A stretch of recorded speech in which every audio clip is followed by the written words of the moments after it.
Así, entonces es flexible porque cuando ustedes hemos visto con quién se relaciona, se va a caracterizar por lo siguiente. Aparte de su longitud, dentro de sus capas tiene una capa externa, ¿no? Que esto es la que se adhiere a todos los órganos con los que se relaciona. Recuerden que esta es una estructura fija. Una capa media, que es muscular, con dos tipos de músculos. ¿Se acuerdan qué cosa era el cile? Circulares internas, longitudinales externas, ¿no? Y una porción, una capa interna, que es la mucosa, que normalmente está replegada mientras que no tenga alimento. El esófago permanece cerrado hasta que ingrese el alimento. Entonces tenemos la hendidura esofágica. Como este órgano se relaciona con varios órganos, como hemos mencionado, estos órganos van a generar un estrechamiento del diámetro del esófago. ¿Cuántos estrechamientos tienen? 4. Uno superior, que es a nivel del cartílago cricoides. El que le sigue está relacionado con el callado de la aorta, entonces es el estrechamiento aórtico. Luego tienen el estrechamiento relacionado con el bronquio izquierdo, que es el bronquial. Algunos autores lo llaman traqueal. Y por último, el estrechamiento diafragmático. Eso va a hacer que tenga una región cervical, una región torácica y debajo del diafragma una región abdominal. O porción cricoaórtica, aórtico-bronquial, bronquiodiafragmática e infradiafragmática, ¿no? Entonces, o cervical, torácica y abdominal, o cricoaórtico, aórtico-bronquial, bronquiodiafragmático e infradiafragmático. Se ensancha antes de llegar al estómago, por debajo del diafragma. A eso se le llama el embudo precardíaco del esófago, porque el estómago también hace un embudo precardíaco, ¿no? Entonces llegamos al estómago. Cuando estamos en el estómago, ¿no?, ¿qué vamos a observar nosotros? Ahí está el estómago cerradito. El estómago tiene una forma de J, ¿no? Se va a caracterizar por tener también una longitud entre, lógico, acá está ligeramente replegado, ¿no?, el curvo, pero tiene una longitud de 20 a 25 centímetros por 10 a 12 centímetros, esto en sentido, no le podemos decir horizontal, bueno, sí puede ser horizontal, y 8 en sentido transversal. Vamos a observar también ya una capa externa. ¿Qué es lo que pasa? Los órganos digestivos que están sobre el diafragma, ¿no?, tienen esta capa externa, que algunos le llaman celulosa, que es la que se adhiere porque son fijos.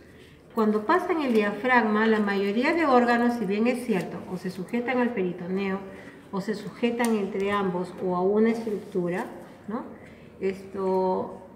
con membranas, que son epíploos, ¿ya? Algunos con el hígado gastrohepático, el que está relacionado con el vaso gastroesplénico, y el que está relacionado con el colon transverso gastrocólico, ¿ya?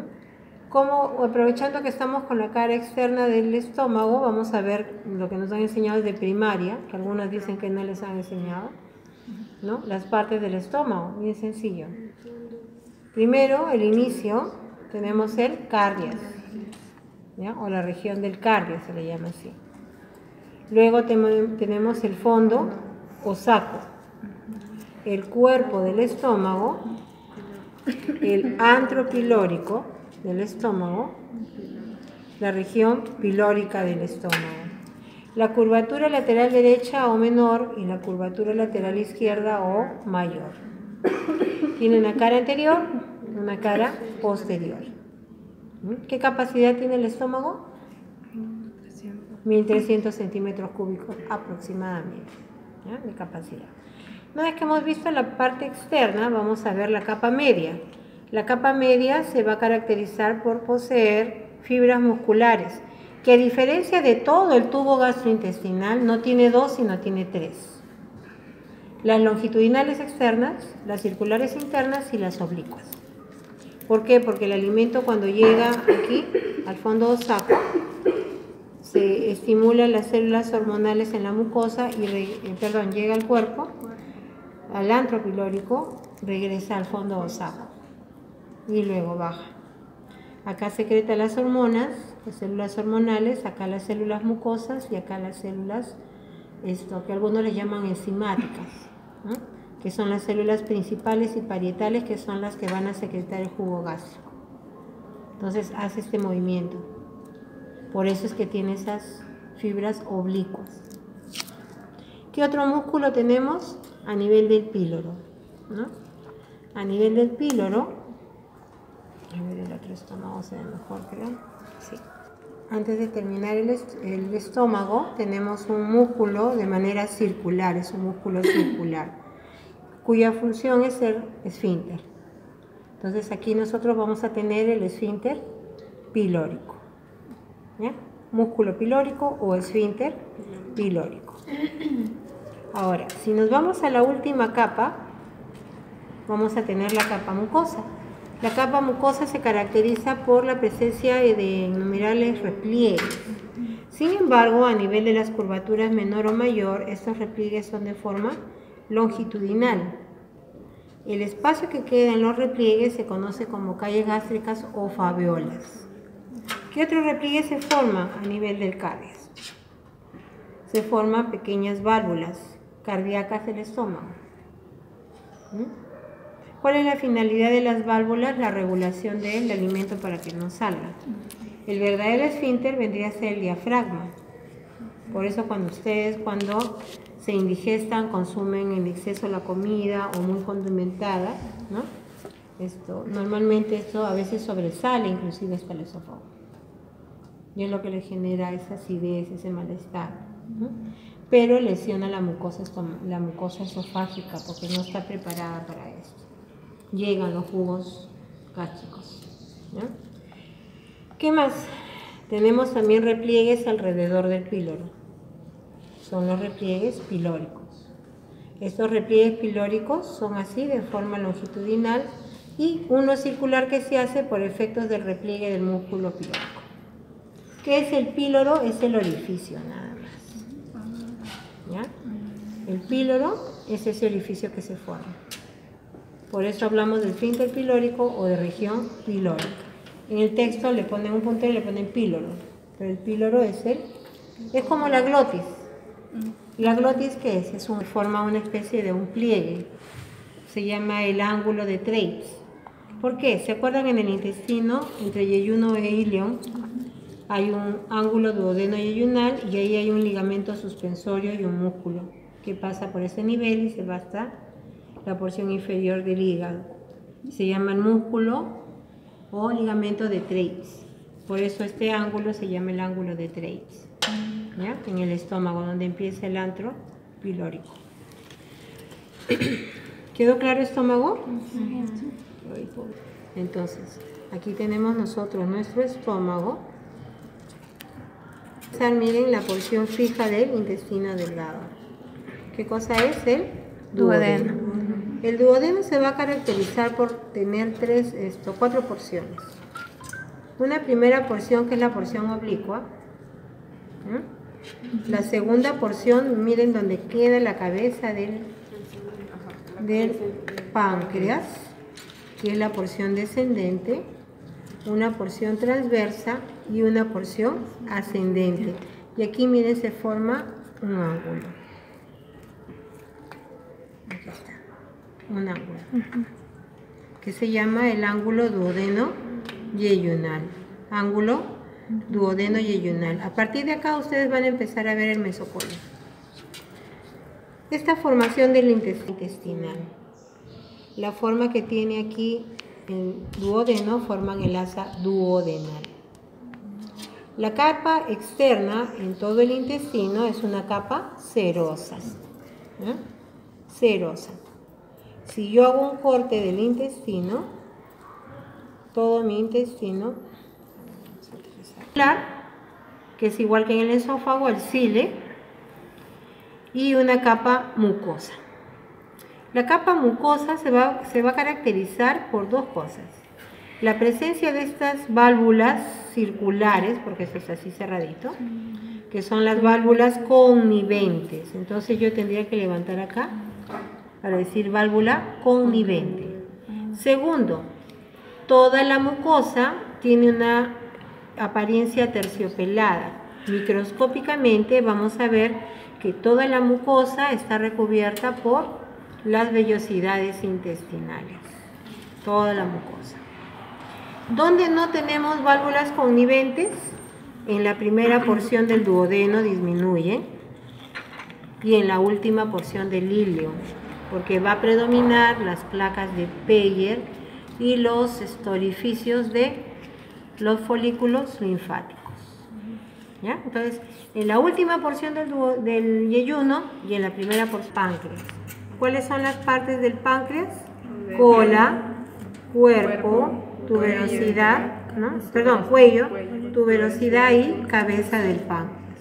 Internamente ya ustedes han estudiado el páncreas, acá no lo podemos ver muy bien, que tiene dos conductos. Un conducto principal y uno accesorio que sale del principal. El conducto principal o de Wilson y el conducto accesorio de Santorini. Estos dos conductos, ¿no?, que vienen del páncreas van a emerger y van a salir, van a secretar o van a emitir sus secreciones en la segunda porción del duodeno. Que hay un par de repliegues que no son circulares, son longitudinales, que son estos dos. Ahí está. Y voy a encontrar aquí lo que se llama la papila mayor y aquí la papila menor. ¿Quién desemboca aquí? El conducto de Santorini. ¿Quién desemboca aquí? El conducto de Wilson. ¿Ya? Pero ¿qué pasa entre la salida del conducto de Wilson y la emergencia de la papila mayor? Internamente el conducto de Wilson se une con el conducto colédoco que viene por la parte posterior. ¿Y qué cosa es lo que forman? Forman una ampolla. ¿Ya? Entonces, a ver esto, ¿cómo vendría? ¿No? Es la dilatación de la unión del conducto de Wilson con el colédoco. Entonces, ¿dónde desemboca la ampolla de Vater? A nivel de la papila mayor. Y en el duodeno, ¿qué porción es? Segunda porción del duodeno. ¿Cómo se llama esa segunda porción? Duodeno descendente. Un labio superior o anterior, un labio inferior o posterior y dos comisuras, perdón, y los repliegues, ¿no?, que también los llaman frenillos de la válvula iliocecal. ¿Cómo se llama la válvula iliocecal? Válvula de Bowen. B-A-H-U-I-N. Bowen. Entonces pasamos ahora al intestino grueso. Una porción bien dilatada, que aunque acá está un poco pequeña, que es la porción secal o ciego, que puede llegar a medir 7 centímetros de diámetro, ¿no?, y baja a 3 o 3.5 a través de todo este conducto, ¿no?, y adquiere las siguientes denominaciones. Después del ciego tenemos el colon ascendente, después tenemos el colon transverso, el colon descendente, el colon sigmoideo y el recto, que vamos a ver en un momento. ¿No? ¿Por qué esto? Vamos a terminar con el ciego. El ciego, aparte de ello, tiene un apéndice que es conocido como apéndice, pero se llama apéndice secal o apéndice vermiforme. ¿Ya? Porque les puede salir una carnosidad acá y un cuello. Y vamos a observarlo que tiene un orificio a donde llega el apéndice secal.